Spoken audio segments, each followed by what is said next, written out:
You know Coca-Cola as a fun, fuzzy drink. But what if I told you it was first created 3,000 years ago? In ancient temples, it was called the drink of the gods. People said it gave them energy, happiness, and even love. But behind that sweet taste was something much darker. Addiction, control, secrets that shaped empires. Kings drank it, empires depended on it. This is a forgotten story of Coca-Cola if it was born in ancient times. In 720 BC, a strange man lived in the Sumerian city of Uruk. His name was Patanka, and he wasn't a priest or a king. He was an outcast. He wandered the back streets of Uruk while others worshipped in the temples. He collected herbs from market scraps, listened to foreign traders, and studied the skies. He watched how people moved, how they worked, how they struggled. But he had one obsession: finding a drink that could make people feel alive.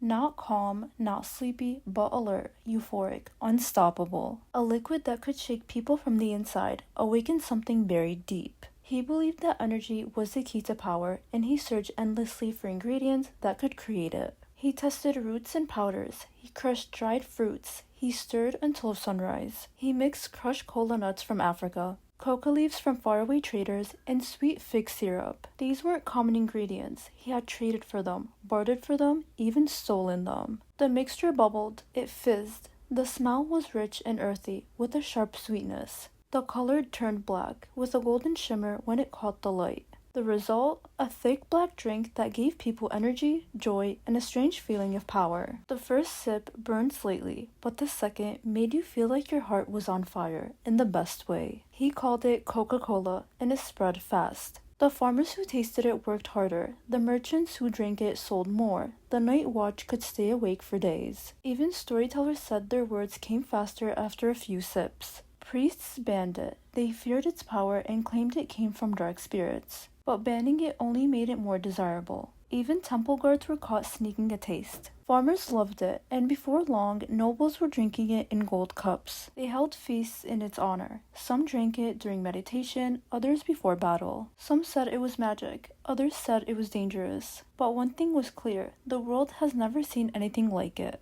When the Roman Empire found out about Coca-Cola, they were obsessed. It arrived quietly, through traders, disguised as an herbal tonic. But it didn't stay quiet for long. Roman soldiers drank it and reported feeling invincible. Some claimed it cured fatigue, others said it opened the mind. Generals drank it before battles. Gladiators used it before fights. They believed it gave them clarity, strength, and something close to fearlessness. It became a ritual, a shared cup before combat, a blessing in a bottle. The emperor called it the elixir of victory. He reportedly ordered it in bulk, demanding shipments from across the empire. No banquet was complete without it. Roman artists carved the drink into stone. Some theaters had murals of gods holding the Coca-Cola jug. Sculptors placed it in the hands of Mars, the god of war. Coins were created with its shape. On the back of each coin were the words life, power, pleasure. But there was a cost. To grow enough Coca-Cola, the empire used slaves.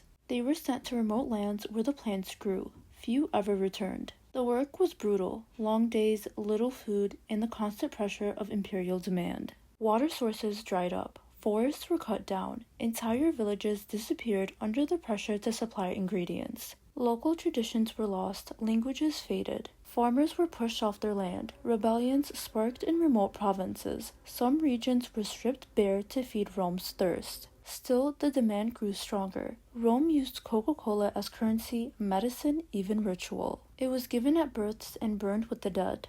And once the empire tasted it, there was no going back. Not everyone loved Coca-Cola. In the East, monks called it the drink that poisons the spirit. They believed it clouded judgment and made people forget their path.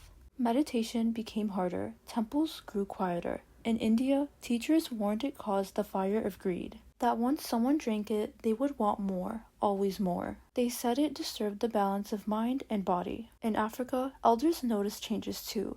Crops failed near the plantations. Rivers turned shallow. They warned that something unnatural was being spread, that the drink took more than it gave. But the rich didn't care. They saw it as a gift from the gods. It became a symbol of wealth, of power, of status. The drink wasn't just popular, it was prestigious. They drank it at weddings, funerals, even before going to war. Rulers gifted it to visiting ambassadors. Scribes wrote poems praising its effects. Some even had their tombs engraved with its image, as if to carry it into the afterlife. And so the drink kept spreading, across deserts, across oceans, across every empire. It passed through every hand, from beggars to queens, and with each sip it wove itself deeper into human history. A thread through time, stitching together stories, victories, and empires. The people who made Coca-Cola knew how to sell it. They didn't just make a drink, they created a legend. In Egypt, they said it was a holy offering to the gods. Temples poured it into sacred vessels. Some hieroglyphs even showed its use in ceremonies. Pharaohs reportedly drank it during coronation. In China, they said it balanced your energy. Herbalists claimed it restored the body's natural rhythm.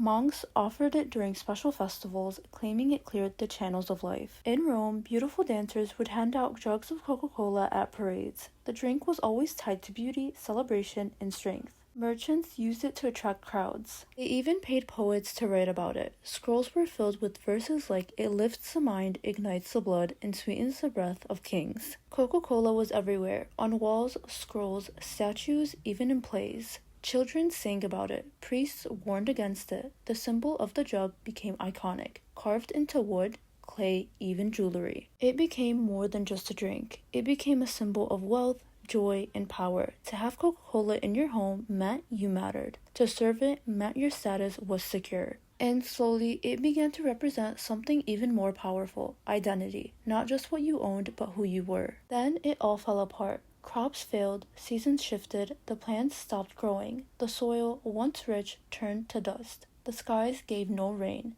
Rivers dried.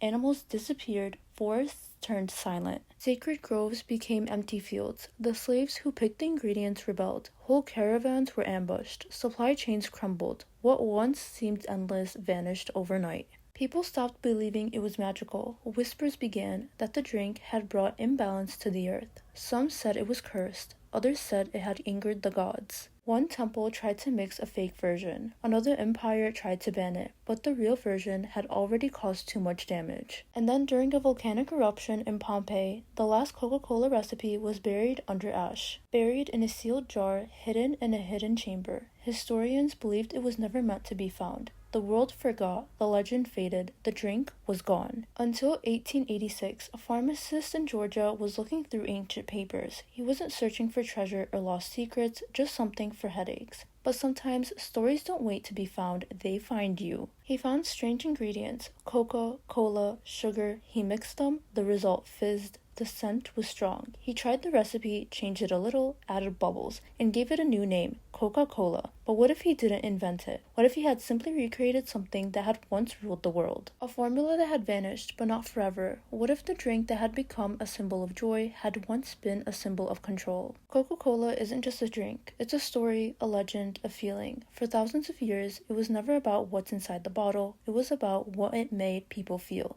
Power, joy, escape. Some say it's just sugar and bubbles, but others feel something different. So maybe Coca-Cola wasn't born in a lab, maybe it was born in ancient history, and maybe it never really left.